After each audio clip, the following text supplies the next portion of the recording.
Welcome to the Beyond Divorce, Embracing Change podcast. My name is Michael Flores, and I will be your host while we explore the complex journey of divorce with empathy, insight, and practical knowledge. Whether you're contemplating separation, in a divorce, or looking for support post-divorce, our episodes provide expert guidance, stories, and strategies to help you through every step of the process. We are actual therapists, helping clients who sit on our couches every day through their difficulties of divorce. You are not alone. Join us as we delve in and find solutions that give you hope again. We're glad you're here. This podcast is not intended to replace legal or personal help. This podcast is for informational purposes only. Well, welcome back to Beyond Divorce, Embracing Change. Today's episode is a special one because we're sharing stories of hope. You'll hear stories about 4 families who walked through the pain of divorce, did the hard work in counseling, and came out stronger on the other side. These are stories of healing, reconnection, and real change. If you're in the thick of it right now, we hope these voices remind you that repair is possible and that peace can be part of your story too. Here we are, everyone, with success stories. Really excited to go over this with you. Jen's actually going to share with us a success story regarding some reunification work. Is that correct? Yeah, I am. There's a family that I worked with over the last year or so that what happened is there was a teenage daughter. Okay. Who was really angry with mom. Okay. You know, parents have 50-50 custody. They've been divorced for a while. Mm-hmm. But there was something that happened, and there was a lot of animosity, and there was a lot of frustration, a lot of arguing. And then the kid started refusing to see mom for a goodness. while. So my part came in when they had gone back to court, a reunifying piece to bring mom and the kid back together. Right. And what was really cool about this family is there definitely was some serious animosity. The child was very vocal about how she felt and what she felt was going on because of the divorce. And it was all stemmed from how the mom was reacting to the divorce. Okay. So I started working with them, and at the very beginning, there was very confrontational sessions where we have kids saying, you did this, and mom's just defending herself the whole time. We go through quite a bit of work on understanding each other, listening to each other, acknowledging each other, like we've talked about before, and really understanding where the other person's coming from. Right. You know, mom tend to want to blame dad. Okay. For a lot of things. Or your dad told you to say that. Your dad's telling you all these things. And, you know, we had to get that piece away and really focus on their relationship. Once we were able to pull that back, and I had some really tough conversations with mom about how she was handling things and what she was working on. Of course, she had her own individual therapist, which helped. But what was so great about it is over the time that we spent together, they started really listening to each other. And they started being able to collaborate with each other. They started to be able to stop the fight before it became a fight. How did that happen? They took the time to realize, okay, wait, is it worth this argument right now, or do I need to leave this person space? Because one of the issues was mom's always on top of things. Yeah. To the point that the kid is she's driving me nuts. You know, you have a 16-year-old who really is a little bit self-sufficient. Sure. And so it was hard, but we got, mom backed off a little bit. The kid backed off a little bit. Yeah. Kid stopped calling mom's names. Wow. That's great. And she figured out some things for herself that helped her calm down. And so basically they gave each other time and space to really sit back and think what really happened in that moment. Right. And how can we resolve it so it doesn't happen again? Okay. And it took some work. I mean, a while. I think I saw them for almost a year. And they really worked on how they talked to each other. And once they did that, then the piece with dad actually started to mellow back because dad was no longer the influence. Mom was seeing the kid for the kid. Yep. And it was amazing. And then the last time I saw them a while ago, and they were both came in, they were smiling and happy, and everything was just, it was so different. Their demeanor with each other was so different from when I started seeing them. It was so awesome to see their connection with each other. Right. Is what they wanted it to be with their mother-daughter relationship. Mom made it you and me, not you, me, and three. Yeah. Yeah. And it's amazing. It is so cool to see because there was such animosity in the beginning. Uh-huh. And now they work together. Yep. They do stuff together. They enjoy each other's company. They also have space from each other. I think I think it works well, especially with a teenager. what I think people forget is when someone's that angry, that hurt, it's because they cared. Oh yeah. At some level, they cared that much. Yeah. And if you tap into that resource of, this really seems to bother you. Yeah. And a lot of times when kids used to say, I don't care. Yeah. Remember when kids used to say, I don't care. I don't care. I don't care. Oh, they still do. Do they care? Oh, they so totally care. They say they don't care because they don't really know how to answer things, or they don't want to say what they really think. Because if I let myself care, I could get let down. Yeah.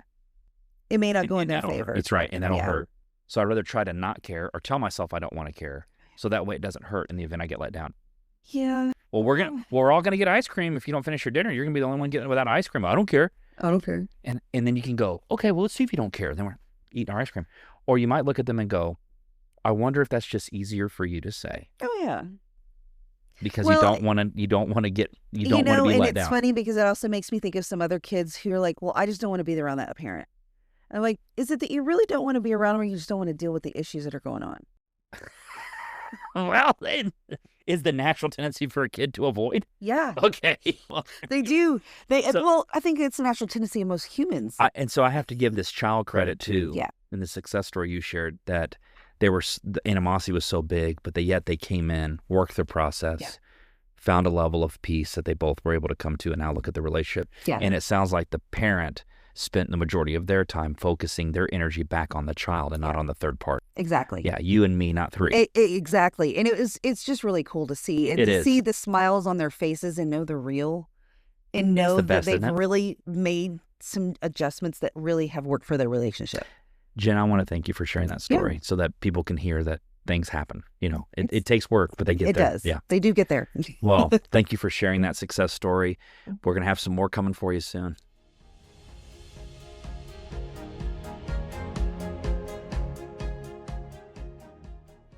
So I have Armando here, everyone, to tell us a success story.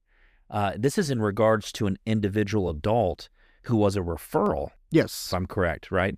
And this is actually regarding divorce issues. Is that also Yes. accurate? Yeah. Okay. So this Tell us.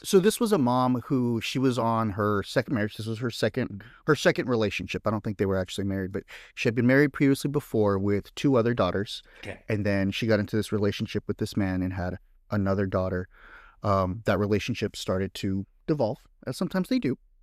And so Did you say evolve or dissolve? dissolve. I'm sorry, Dissolve. dissolve. Okay. Or devolve, whatever. Not evolving, backwards, going backwards. Dissolving. Dissolving. Yeah.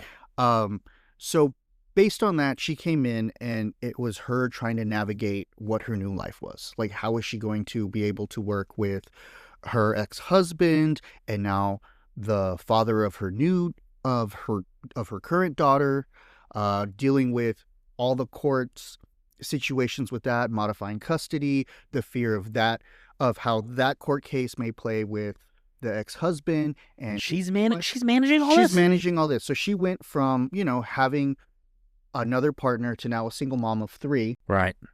navigating all those things. My goodness. And of course there was accusations of mom's mental stability. There was accusations of the current partner being a narcissist. The previous husband, he had some substance abuse issues and some other stuff going on. So he had a lot of stuff going on. Yeah. That she was trying to navigate. And over the course of our sessions, which it had been a couple months, she was able to really figure out on her own how her family of origin kind of played into a little bit of that, how she was able to get out of her first relationship and be strong on her own, and how she kind of lost herself a little bit in that second relationship, and now she was coming out of what we were calling like coming out of the fog, coming out of like, who am I now? And really recognizing who she was and what she wanted. Early on in our session, she talked about wanting to feel safe again, wanting to feel safe in a relationship, wanting to feel safe talking to men, wanting to feel safe in just being a mom and a parent. Was it a security or safety, lies in like physical, emotional? What are we talking about? Or all of it, actually. Wow. It was a lot. It was all of those things. And through the course, she was able to recognize, we were able to point out that, she was being consistent and she was being predictable with what she was doing in her life for her children. And she was able to develop that trust within herself necessary to stand on her own and have that foundation. And over the course of our sessions, we've kind of spread it out now. I still see her maybe every 6 weeks, if not more. Isn't that cool? Now. Yeah. Maintenance. Maintenance. It's more of just a check-in, and each time thinking about where she started, really being unsure of herself, really terrified, to now getting to the point where they actually settled and mediated without really a whole lot of attorneys. She learned to co-parent, and she was able to do that. She was able to support her older children with the ex-husband and kind of help their relationship. And even that relationship with the children and the ex-husband kind of, it was rocky, and she was able to kind of okay, I'm going to be hands-on and hands-off where appropriate. So she really was able to learn all the things that we talk about that we see in our office. Did this happen as a result of her waiting for others to change or for her creating change? She created that change. Oh, okay, there you go. Well, she noticed the change she was creating. There it was. She was already doing the work. It was just a little bit of me kind of helping her shine a light on the things that she was doing already. It's so funny because I'm so glad you shared this story, because think about all those dynamics that she was navigating and balancing. And then in the end, when it all became workable, it was all the things that she chose to do that helped facilitate the change she wanted to see. And that's it. And it goes... But she could have blamed the system, the court, the other person, the kids, the counselor. You think about it. There's so many fingers to point at. And I guess she was pointing at herself. I will say there was some finger pointing at early on, and she was able to recognize, well, it doesn't even matter. Does she point now? She doesn't now. She really doesn't. Now, so when she's successful, there's no need to point. She'll even say well, that's that person, and I got to be true to me, and I'm going to work this way. Oh my gosh. And I remember it's been a little bit, but one of the couple of, I guess it was last year, we were talking, and I brought up, do you remember when you were scared, you didn't feel safe? Yeah. And she kind of laughed and said, sometimes I still feel that way, but then I look about the life I've built for my daughters and I know I got this. Oh my gosh. And so it goes back to something that I keep referencing Dr. Robinson, because I guess I kind of miss him. Shout out to Jacoby. 2 times today. Huh? 2 times you shout out to Jacoby. You did that earlier in the other podcast. Well, he's on my mind. But all right, continue. We had a close out. He said one of the things he used to say is that, you're not crazy. This is crazy. And that's his line. And that was something that me and her talked about. And she was like, that's absolutely right. Sometimes, you feel like you're crazy when everything else is in chaos, and it's like you're not, and you have to remember that. Yeah. And so she was able to get to that point and navigate all of the different components of the system, dealing with family law, dealing with ex-husbands, dealing with lawyers, and just normal stuff of her own family, job stuff, being a parent, being a single parent. So what was it like to watch her go from where she was to where she is? It was exciting. It was inspirational. Well, I bet. Very inspiring. She feels like a person that could come back, if she would ever be willing to do that, and just talk about how that experience shaped her life and how she went from one place and evolved into a new one. Mm-hmm. And I think that's instrumental. And I'm glad you shared it, and I hope more people will listen to those stories. But those are the people that live it, and I think they have a lot more to say. We just got to kind of sit along for the ride. We were that guide. Yeah. I always tell people that good therapy is like the people that do that little deal on the ice where they do that little thing and they throw the puck. Is it curling and they sweep in front of it? Yeah, that's curling. Yeah, and I think a good therapist knows how to sweep right in front. We're not too far ahead. We're not too far behind. We're just right in front, kind of guiding them into the target, right? But it's their job to get to the target, right? It's still their movement. We're just helping it. We're helping it get there. We're helping leading it right into the target. We're a guide. So anyway, it was something that was told to me by Bill O'Hanlon. Yeah. And when he said that at a training I was at, I literally went back and thought that makes a lot of sense. That's what good therapists do. So thanks for doing great work with her. And She did a lot of the yeah, work. they did. I know. I had a feeling you were going to say that, but just kind of pointed it out. Thanks for being a good guide. I'll take that. I was a guide. You were a guidance counselor. I'll take that. They do a little bit different work. Yes. But yes, they also guide though. They get a lot of They do a lot of that. Well, thank you. Armando was wonderful. So thank you everyone very much. I hope that story you find helpful.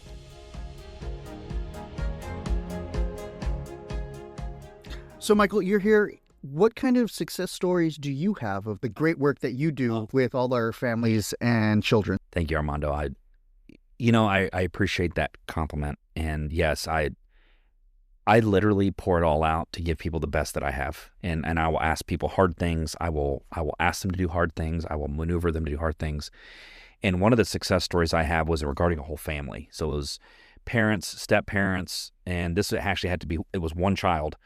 And so with all of those dynamics in the family. All the dynamics were in the family. I think there might have been other kids, but this was this particular child. He was a distractor. Okay, so he was right at that teenage. This is probably a 14, 15-year-old, somewhere in there. Don't remember his age, but it's a good age. It's a good age. But I remember, the most important thing to him in his life was a cell phone. And so what had happened was a child got in trouble at mom's house.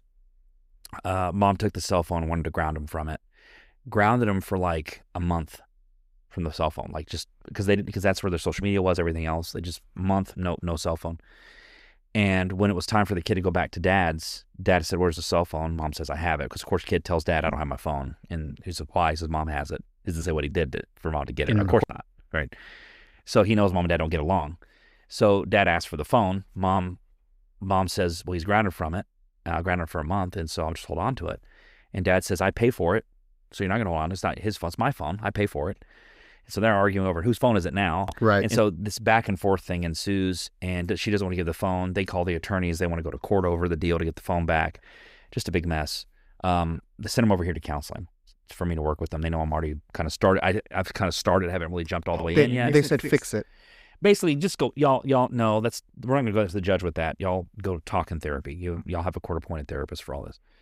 So anyway, they come into therapy. I bring the parents in. They kind of start their feud again. And anyway, we get through it. And I'm using therapeutic intervention to kind of navigate the conversation into a way that's more useful. What was really interesting is how they arrived. They arrived at what the child needed. What they wanted was different. They both wanted the child to be respectful to both of them. Because the child was being disrespectful at the house with mom. Well, so when I turn to dad and say, "Well, Dad, how do you feel about him being disrespectful? Whether it's to you or anyone?" "Well, no, I don't like that either." Okay, so we both agree. So they both. So I started with aligning. Where do we agree on what should be happening here? What they did, what Dad wanted was, the phone can be grounded while he's at your house, but when he comes to my house, I need to have the phone. And mom's like, "I don't trust you to keep the phone from him, for a month. There's no point in that. You might as well just let me hold on to it because you're robbing my ability to be a parent." At the end, we got to it with the parents is they actually agreed that he needed to be grounded from the phone. Mom agreed to give Dad back the phone, right? And then Dad would actually give the phone back to Mom. Like it was going to go back and forth so they could both see that the phone was... That the phone was going... The ball's going to go back and forth. And these are parents that did not get along. Correct. And they agreed on doing this for a month long. And I'm going to be honest with you. In my mind, I'm going, a month is way too long. However, when they align, I shut up. Mm-hmm. Right? Now, unless it's going to put the kid in safety. It's not safety. It's just a long time. I know. So they both agreed on a month. So kid's out in the waiting room. I go get the kid. The kid comes in. I said, "Hey, you can come on in now." And I actually asked Dad before I went to get the kid if he would be the one to kind of break the news because he's the one that changed his decision, which was Mom's original month. And kid comes in, sits down, and the chair is actually sitting by me because the couch is full and the two chairs I have over here are full. And Dad says, "Hey, man," he goes, "I talked to your mom." He goes, "And I heard about your behavior at the house, and you know that I don't allow that in my home either." And the kid goes, "Yeah," he understood. And he said, "Your mom said that you should be grounded for a month." And Dad said, I'll be honest, I think that's kind of a long time. However, I'm not going to undermine your mother. Wow. He said, "Your mother said a month, it's a month. And it's going to be the same way at my home. Now, the phone is going to go back and forth, but you ain't touching it." And so after the end of the month, when I hear from your mom, if you're on my time, I'll give you the phone back. But if you're with mom and it's been a month, then she'll give you the phone back. But that phone's going to stay in our possession until that month is up, because I want you to understand how important it is to be respectful. And mom, he looked over his mom. Mom says, your dad and I talked and we agreed on this, and this is what we're going to do. We are going to do. Wow. Use that word, we, the collaborative word, This kid looks over at me, has this face of like, and literally asks me, he goes, what did you do to my parents? Right? I'm surprised he didn't say, what the hell did you do to my parents? He just looks at me and goes, what did you do to my parents? And I said, what do you mean? And he says, they never agree on anything. Wow. How powerful was that for that child? Well, here's what's weird.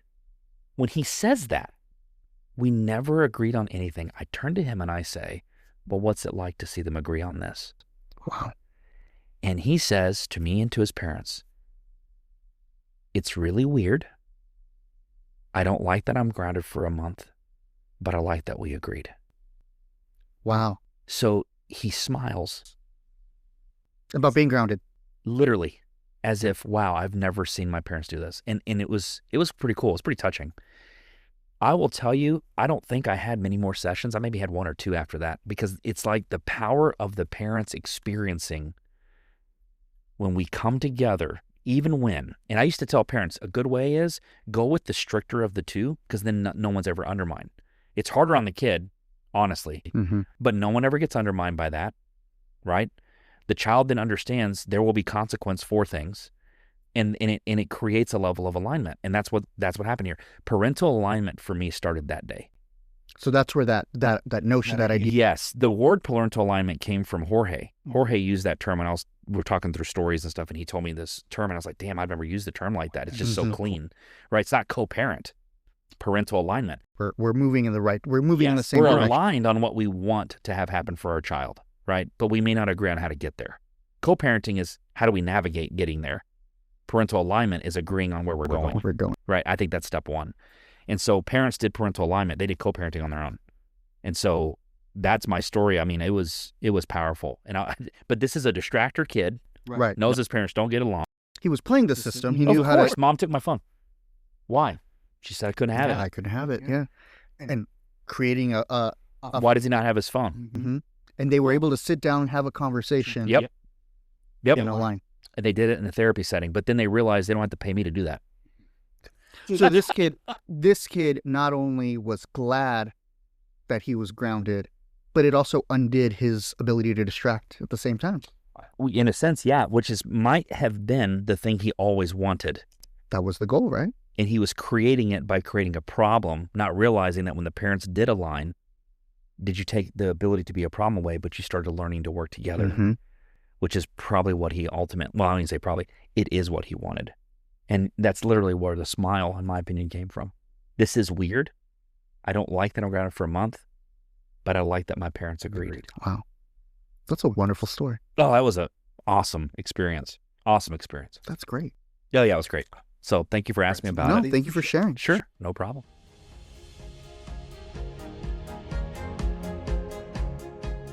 So, Janan, you have a success story with a family that you worked with that you want to share with us. Let's do it. Tell us about it. What happened? So I work with the family, and this was on the rare occasions that we get the families at the beginning of a court case. And I got the privilege of working with them throughout the whole entire court case. From A to Z? From A to Z. Wow. Beginning and to the end. Yeah, that is rare. To the final agreement that parents were able to make. Oh, my goodness. And it was about 2.5 years. Very consistent. I mean, success is that parents were very consistent. Okay. With bringing their children, participating in counseling. It really seemed like that these parents really had the best interests of their kids. They also had their agendas. I mean, yes. I mean, we get it. Yeah, we get. Well, if you're in court, you have to have a goal. Yeah. But the thing is that anytime that there was an issue that came up with either parent, I was able to bring that parent in and have a conversation with that parent and the child. And anytime that there was some discrepancies, we'll say, like a kid in the middle and they're gatekeeping. And so they're telling one parent one thing and the other parent another thing just to kind of placate or not get in trouble or not create conflict or, Tell them what you want to hear because I want peace. Yeah. The parents were very willing, both of them, to come in and have a conversation with that one child to kind of detriangulate. Oh, nice. Yeah. And I mean, and not just, and had parent sessions, and they were willing to come in for those too on a monthly basis, you know? And so They literally allowed you to work every facet of their family, which is truly systemic. yeah. Oh, this is Yeah, awesome. they were there. And I'll say, I mean, it took a while to get to where we needed to go. Okay. To get to a place where, you know, the last hurrah, and they were able to make an agreement. And I mean, I thought it was going to go full blown like jury trial, like, you know, all that kind of stuff. Yeah, I bet. And, you know, we were able to really talk, and they came to an agreement by the end. Oh my gosh. One thing that I forgot, which was really, I mean, I commend these parents. I don't even think it was me. It was really the parents. And this is what I really encourage parents to do, is when it came down to the health of their kids or any type of emergency, these parents really worked together really, really well. Like, and I didn't even have to do anything. Like, logistics, all that stuff, they communicated with each other and said, this is what we need to do. This is where we need to go. And they just did it. And they were able to make these agreements. And the kids, if they had, can we do this? Can we do that? Nope. We both agreed that this was going to happen. So this is what we're going to do. Oh, wow. And the kids just kind of went along with it. Wow. And it was so, I mean, it was a difficult case for all the outside forces. But when it came to the kids, I think that these two parents are probably like my star parents. And they were just like, yeah, we have differences, but our kids and their well-being, they come first. Yep. They put one before the other.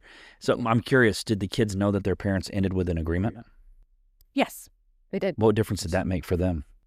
I think by the end, I did ask them that, like, Did at my you? discharge session with the kids. I said, what difference did it, or I didn't say what difference did it make because they're kind of young, but I did say, I A said, version of that question. yeah, what did it do for you to hear that, you know, mom and dad were able to just kind of come together and make an agreement? And they said it was great.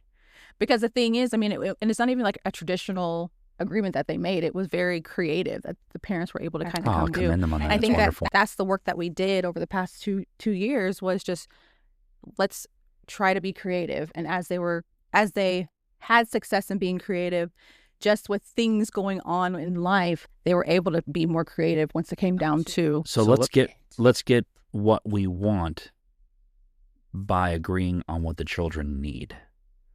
Yeah. So it's like the way you described it to me is almost as if the agreement was we were creative in trying to get what we wanted, but never undermining what the child's needs were. Right.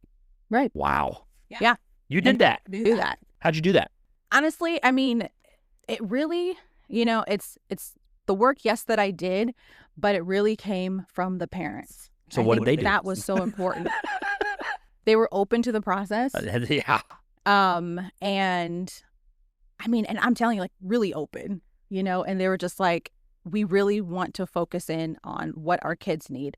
And so the thing is, I think that the contention, you know how we say, like, these parents, you know, we want parents, or kids want parents to love them more than they hate each other. And I think that's where they finally got to, was the place where they're just like, you know what, I love my kid more than I hate this other parent. And so therefore I'm going to put my stuff aside. Yeah. And I'm going to, you know, really allow for, I'm going to say the powers that be. I didn't have that much power, but Right. you know, the people that know more than me and that I trust to kind of guide me in a manner that would be very, very helpful for my kids. You said something, and because these star parents did this, they have just had me realize something. It makes me think of a question which I would want to ask is, do you want to be helped or do you want to be heard? Yeah. And I gave them both. I let them be heard at the beginning, and I think they took the first session to be heard. And then after that, it was, now I want help. Well, and I was going to say, the parent that comes and says, I want to be heard, has to eventually get to a place of wanting to be helped if therapy's going to have a place. Yeah. And if they just want to be heard, there's no point in telling me, because I'm not the one that's going to make a decision in the end anyway. You Right. need to go down there. I always point, like, down where the courthouse is, wherever that is, for them. But where they want to be helped, what you're actually doing is you're saying, I'm in a very vulnerable place. I'm not sure how to navigate this. Can you help me? Yeah. And you're allowing us the ability to jump in the boat with you and navigate. Because here's what I think people think therapists are going to do is tell me how to do it. Some therapists do that. I'm not going to lie. They will say, if you ask me a point blank question, I'm probably going to answer it. Yeah. Especially if I think I know. If I don't think I know, I'm either going to go, I don't know, or I got to find out. Right? But if you're just going to say, I don't know how to do this. Can you work with me on this? Or can you help me with it? We're going to navigate together. We're going to collaborate a way to help achieve, that overarching goal, which is to get to a place where y'all can have some peace. Right. One of the greatest, and I'm so glad you brought this story up. Did you have more to say on that story? Kind of. Okay, Now, go ahead. Because what you said actually did happen, which was, and I pivoted it, a little bit. So it was, one parent kind of came to me and was just like, I don't know how to navigate this and all that. And they were coming to me. And so then I was like, yes, we'll navigate through it. But what I was able to do is kind of help them pivot to navigate with the other parent. Yeah. And so then the thing is, it's like, now you're not navigating with me because I wasn't even part That's of the a lot goal, of though, it. isn't it? Yeah. So now it's like I kind of worked myself out of a job where I'm navigating I'm helping them navigate with each other. Yeah. And so now they no longer need me, which is sad because I've been with them for 2 years. But, Look, I'm excited for them because I've said it, and people think I'm joking when I say it, but like, if I do a really good job, right, I will be fired, right? And fired meaning like, hey, Michael, we're there. We don't need you. And it comes from both sides. That's the best, is when both sides are like, hey, we're good. I'm like, all right. So it's a beautiful thing when we can get there. The one of the greatest experiences I had, and it was a really hard thing, is when I've had clients before, it's more than once, but I've had clients before say, I'm still in love with my ex in front of the ex. Like they kind of were in a vulnerable place. And they were letting the help happen. And they just said, look, I'm not able to let you go. I don't want to let you go. And I'm fighting against you because in reality, I want to be with you, which is, and of course the other side's like, well, that's a very weird way to show someone you want to still be with them. It's to be contentious. Yeah. But they're hurt. And so they're responding out of that contentiousness. And I think if we were just that vulnerable and said, look, I'm probably hurting you in this, but I really care about you and I really care about this. And it's not right for me to hurt you because I'm hurt. Right? Yeah. I mean, it's just, I've had that before. And in my opinion, I wouldn't call it a success story. I'd call it a success moment. And I think we get a lot of those. We get a lot of success moments. Yeah. But when they turn into stories, meaning from A to Z, like what you did, that's phenomenal. So, well, thank you, Janan, for sharing that story with us. Yeah. Is there anything else you want to share with our listeners regarding that, or something to keep in mind, or something that they did that they probably should consider? I mean, I don't remember a lot of what I said, so I'm just kidding. I'm just kidding. I made that story up on the way. No, kidding. No. No, I really do think that, when you have when parents have a good buy-in, I mean, understanding that it comes from the top down. Sure. And I'm not talking about Janan top down, but I'm talking about parents top down. The system, the parents. Yeah. And it's just, we're here to help, but we can't do it for you. I don't live in anybody's houses. And so I think with this with this success story, these parents really understood that at some point they have to take the reins. And I think that this was, I don't know, like I said, my star parents that just really thought about their kids and knew that there was contention between, them as far as parents, but they're just like, my kids come first. Yeah. And just kind of to see over the past year, how much they grew. It'd be really amazing if you got to meet those kids as adults and ask them how their life kind of turned out as a result, and try to see if there's a correlation between parents getting a resolution and working together, and how their adulthood actually turned out to be. I'm assuming there is a correlation there. Yeah. So, well, Janan, that was awesome. Thanks for sharing that. Yes, thank you. I want to thank all of you for being here and ask that if you haven't already subscribed to our podcast, please feel free to do that. I don't know what you're waiting for. There's a lot of good information, and we don't want you to miss it. So come see us, join us in that, and if you have questions, submit them. I know Janan loves questions, right, Janan? I love questions. I love questions. Janan likes to just throw me right out there and go, here you go, Michael, take this one. However, I applaud her for that because it challenges us both to think through things so that we can get you the best information possible. So we want to thank you for this. We appreciate you being here. Please follow us on Instagram or Facebook, whatever your preferred social media platform is. And we look forward to doing this again for you. Keep moving forward, everyone. So look here, everyone, we've created a free resource to help you understand the deeper dynamics that may be shaping your family's experience of divorce. It's called The Toxic Family Dynamics Unpacked: Understanding Triangulation, Parentification, and Alienation in High Conflict Divorces.